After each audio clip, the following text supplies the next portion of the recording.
About 3,000 years ago, the richest and wisest man who ever lived wrote down what he had learned about money. Not theories. He'd lived it. He had the gold, the palaces, the fleets of trading ships, more wealth than any king around him. And he spent the back half of his life leaving behind wisdom, much of which has come down to us as the book of Proverbs and the book of Ecclesiastes. Here's the strange thing. A lot of what Solomon wrote about money flatly contradicts what the modern financial world will tell you. And almost every time the two disagree, Solomon turns out to be the one who is right. So today we're going through 5 of Solomon's money secrets that Wall Street, for all its computers and PhDs and gleaming towers, still manages to get wrong. These aren't dusty religious rules. They are some of the shrewdest financial advice ever put on paper, and they have aged far better than anything you'll find in modern financial marketing. Stick with me to the end, because the 5th secret is the one almost nobody in the money business will ever tell you, and it's the one that separates a rich life from a merely wealthy one. Now let me be fair right up front, because I don't want this to sound like Solomon good, Wall Street evil. That's too easy, and it isn't true. The honest truth is that the best of modern finance actually agrees with Solomon. In fact, and we'll come back to this, an economist won a Nobel Prize essentially proving one of the things Solomon wrote down 3,000 years ago. The smartest, most careful voices in investing would nod along with almost everything we're about to cover. So the problem isn't really the math. The problem is the gap between what's wise and what gets sold to you. The hype, the marketing, the apps designed to make you act, and our own human nature, which the money machine is extremely good at profiting from. So think of this less as Solomon versus Wall Street, and more as ancient wisdom versus modern noise. Solomon's been winning that fight for 3,000 years. Let's see how. Secret number 1, spread it out. Let's start with one that's almost eerie in how far ahead of its time it was. In Ecclesiastes, Solomon writes, "Give a portion to 7, and also to 8, for you do not know what disaster may come upon the earth." That sentence is remarkable. He's saying, divide up what you have, put it in 7 places, even 8. Why? Because you cannot predict the future, and you don't know which one is going to fail. 3,000 years before the stock market existed, Solomon described the single most important rule in all of investing, what we now call diversification. That word is simple, because it's the whole game. Diversification just means not putting all your eggs in one basket. You spread your money across many different investments, so that if any one of them blows up, it can't take you down with it. And here's the kicker I promised you.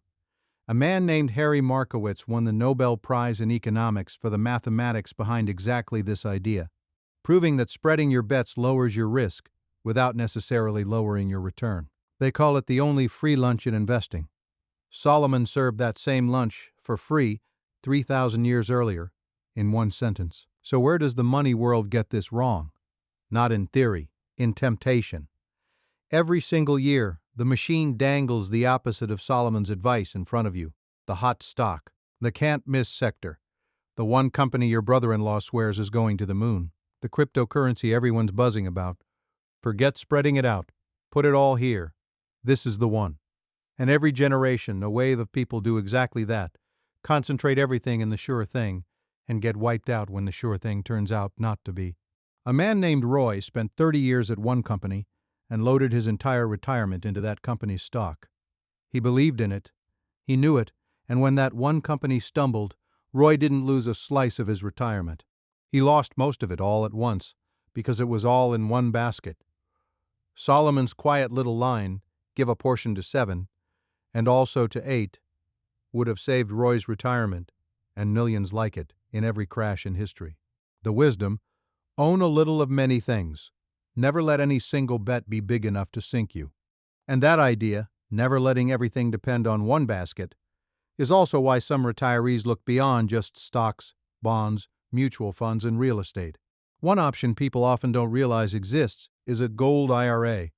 Basically, it lets you hold physical gold coins and bars inside a retirement account, with many of the same tax advantages as a traditional IRA. Now, that doesn't mean gold is magic. It doesn't mean you should panic. And it definitely doesn't mean moving everything out of the market. It just comes back to the same old wisdom. Don't put everything in one basket. For many Americans over 50, most of their retirement savings are tied to the stock market. and we all know how unpredictable that can be. So it's a good idea to understand how physical gold could fit into your retirement plan. If you want to learn more about how a gold IRA works and how to set one up, there's a free gold IRA information guide that breaks it all down. You can grab it using the link in the description below.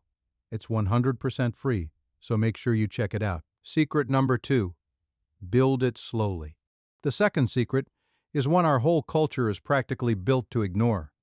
Solomon wrote, "Wealth gained hastily will dwindle, but whoever gathers little by little will increase it."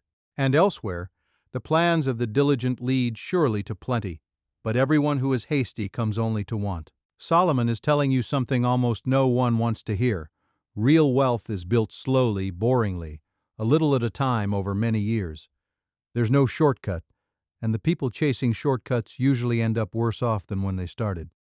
The engine that makes this work is something called compounding, and it's worth understanding because it's quietly the most powerful force in your finances. Compounding just means your money earns money, and then that money earns money too. Give it enough years, and a modest amount saved steadily turns into a sum that looks almost impossible. It's slow for a long, long time, and then it's breathtaking.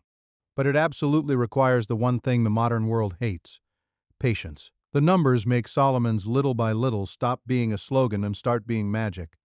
Say you put away just $300 a month and earn a steady, ordinary return. After 10 years, you'd have somewhere around $52,000. Nice, but not life-changing. Keep going. After 20 years, about $156,000. And after 30 years, roughly $366,000, of which only about $108,000 was money you actually put in. The other $250,000? That's compounding doing the work while you slept. The first decade added $50,000, but the last decade added more than $200,000. It barely moves for years, and then it explodes. That's exactly what Solomon meant by gathering little by little. And it's why the people who quietly stick with it almost always finish ahead of the ones chasing fireworks. And here is where the money culture gets it most wrong, because it has built an entire casino on the opposite idea. Day trading apps that buzz your phone and beg you to make one more trade. Options and leverage that promise to turn $1,000 into $100,000 by Friday. The endless drumbeat of get rich quick, 10 times your money. Don't miss out. It is exciting. It feels modern and bold, and it is statistically one of the most reliable ways ever invented to vaporize a nest egg. Solomon watched men do this 3,000 years ago and wrote the epitaph in advance. Money grabbed fast, disappears fast. Think of the old story of the tortoise and the hare, but with money. The hare is trading, chasing, jumping from hot thing to hot thing, sprinting and stumbling. The tortoise just puts a steady amount away every month into a boring, diversified pile and forgets about it. 20 years later, it's not even close. The tortoise wins, and it isn't because the tortoise was smarter. It's because the tortoise was patient. The wisdom: be the tortoise, save steadily, leave it alone, and let time not luck do the heavy lifting. Secret number 3: stay out of debt's grip. The third secret Solomon stated more bluntly than any financial advisor would dare to today. He wrote, "The rich rules over the poor, and the borrower is servant to the lender." Servant to the lender. That word is strong for a reason. Solomon isn't talking about debt as a number on a statement. He's talking about it as a loss of freedom. When you owe money, a piece of your future is already spoken for. Every paycheck has a master before it ever reaches you. You are, in a real sense, working for the lender first and yourself second. Solomon saw debt clearly for what it can become: a quiet form of servitude. Now I want to be fair here, because not all debt is the same. A sensible mortgage has helped millions of families build wealth, and I'm not going to pretend otherwise. The servitude Solomon warns about is the grip, the consumer debt that owns you, the kind that follows you for years and steals your peace. And on that, the modern money world isn't just wrong, it's actively working against you, because a colossal industry exists for the sole purpose of getting you to borrow. Credit cards engineered with just enough rewards to keep you swiping and just high enough interest to keep you paying. Buy now, pay later buttons on every checkout screen. The car payment that's been normalized into something you simply always have, forever. Even borrowing money to invest, which the industry calls margin, dressed up to sound sophisticated. They profit enormously from your servitude. Solomon named the whole arrangement, in 7 words, thousands of years before the first credit card. The borrower is servant to the lender. And this matters most at exactly our stage of life. 2 couples retire the same year. One walks in free and clear, no mortgage, no card balances, nothing owed. The other drags a pile of consumer debt into their fixed income years. They might have the same savings on paper, but they are not living the same retirement. One sleeps easy, the other does math at midnight. The difference isn't their income, it's the chains. The wisdom: owe as little as you possibly can, especially in retirement. A paid-off life is a free life. Secret number 4: know what enough is. The 4th secret is the one Solomon was uniquely qualified to teach, because he was the one man in history who could say he'd had it all. He wrote, "He who loves silver will not be satisfied with silver."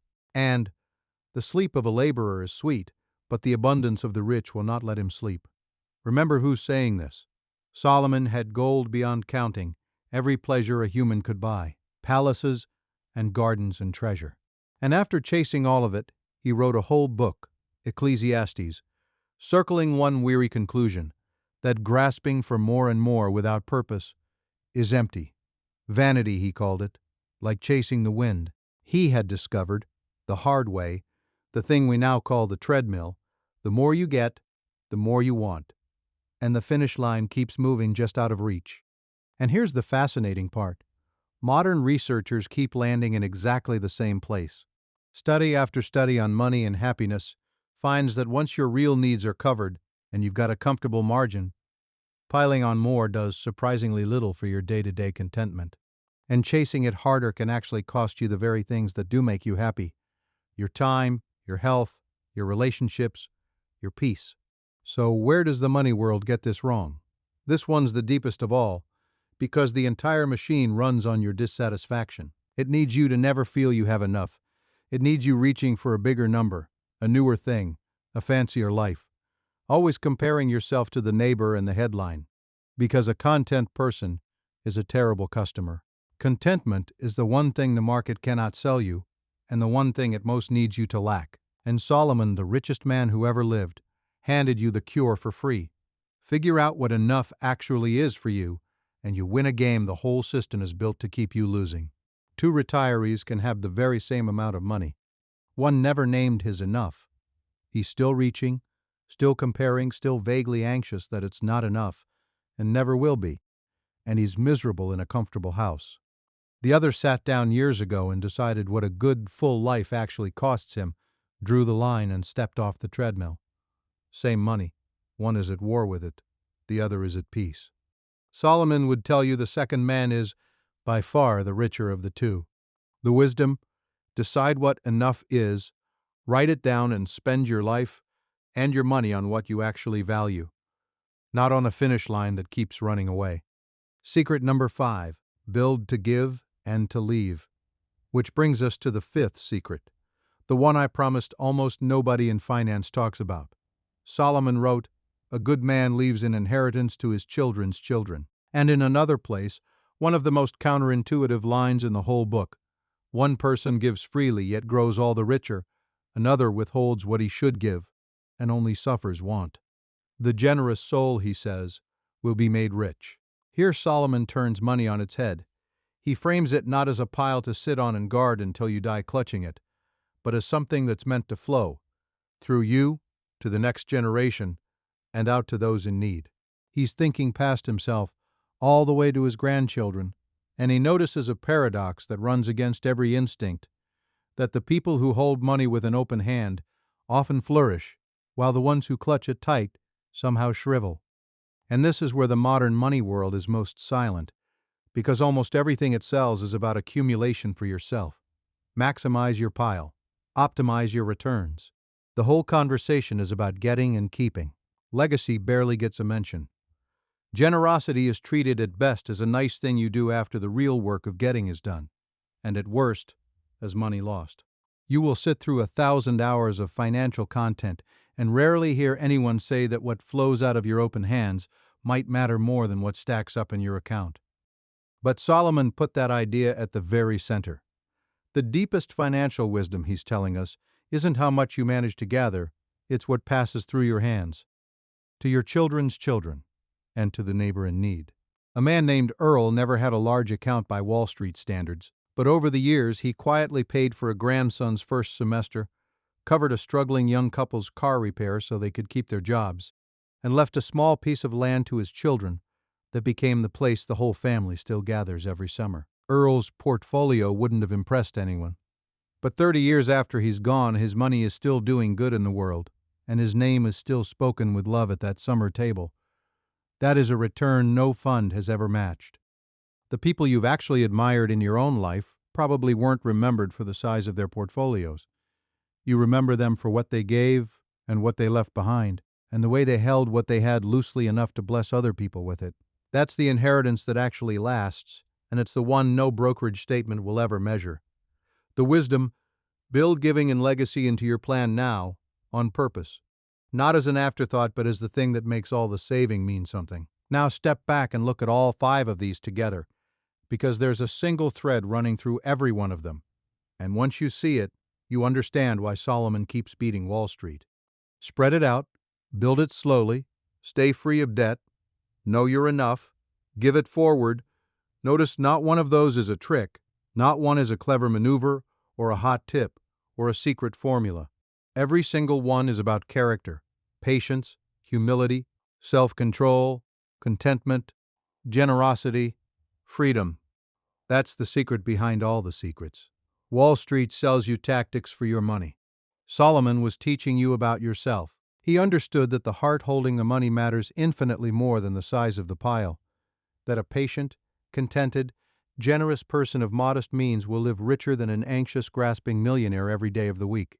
The richest man who ever lived chased everything money could buy and came back to tell us the wealth was never really the point.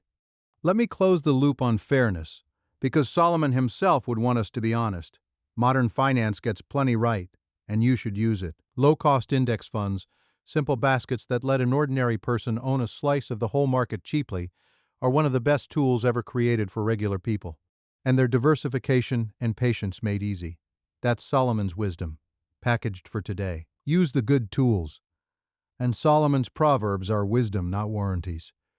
They describe how life generally works, not ironclad promises that the diligent never suffer or the generous always prosper. The Bible itself wrestles with that. The whole book of Job is about a good man who lost everything through no fault of his own. So hold these as wise principles to live by, not magic formulas, and carry them with humility. 3,000 years, empires have risen and fallen. Currencies have come and gone. The whole machinery of modern finance has been built from scratch. And the money advice of one ancient king still cuts through the noise better than anything in modern finance today. You don't need a Bloomberg terminal or an inside tip or the nerve to gamble. You need to spread it out, build it slowly, stay out of bondage, know when you have enough and hold what you have with open hands. Do those 5 things, and I promise you'll be richer in every way that actually lasts than the man across the street frantically chasing the next big thing. Solomon had it all, lost his illusions about it, and left us the path. After 3,000 years, it's still the one worth following.